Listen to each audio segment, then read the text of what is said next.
Now, is anybody going to talk about the Chautauqua? I wasn't going to let you get by without hearing about that.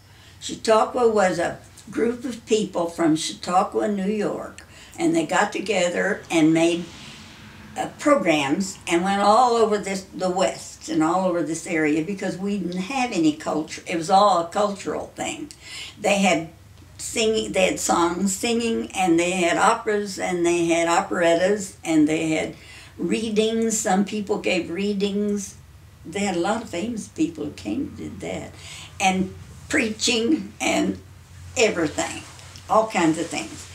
And they came in a group, and they had this big, big tent and chairs and everything. And they brought all their stuff. And they came in and set up the tent north of the old high school in that ground where y'all played football. No. Yeah, where they have the carnival now for puddle jumpers. Yeah, that's the better way to say, yeah. Now, my mother's family had a townhouse.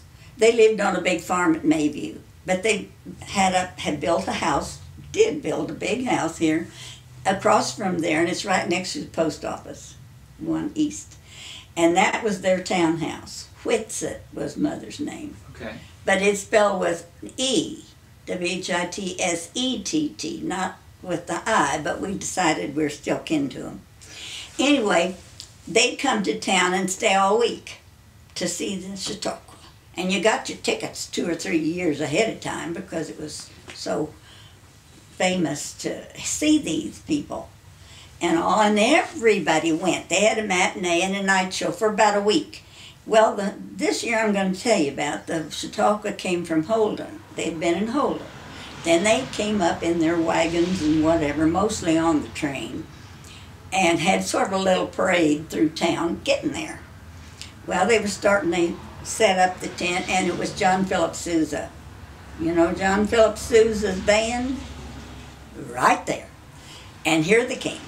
And John Phillips Sousa, you called him by all 3 names, was supervising, setting up the tent and the chairs, the stage and everything, and it was like August. It was really hot. He was hot and sweaty and everything.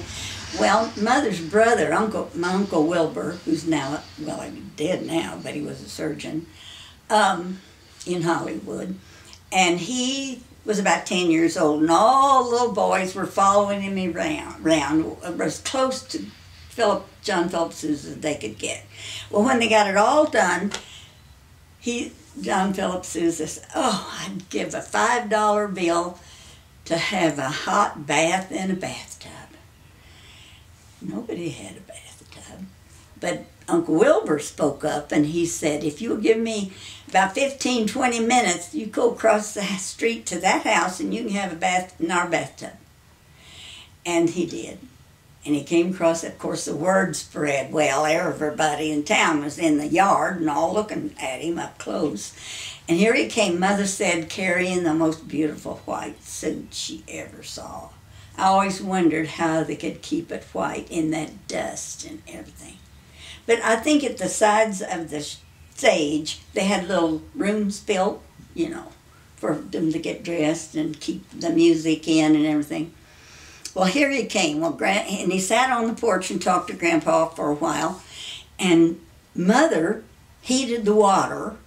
Aunt Mary, her sister, got out the best towels and everything and put them in. And Grandmother supervised everything. And Uncle Ralph pumped the water.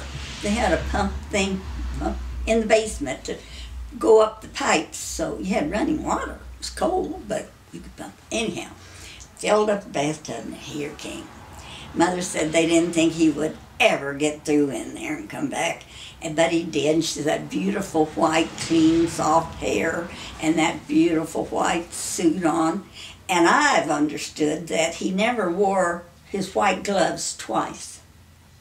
That would have been neat to have a pair of gloves. But anyway, they sat on the porch and talked for a little while, and then he had to go. Somebody had invited him for supper. So he said, "Oh, Wilbur, I promised a $5 bill." Did I say that? Anyway, he said, "I'll give a $5 bill if I could have bath in a bathtub.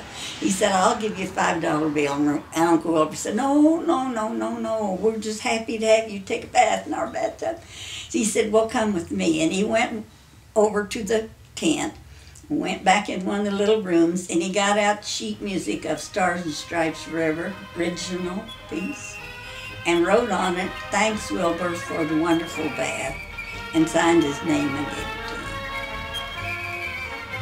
Wasn't that neat? Yeah. Now that is a good story for Odessa.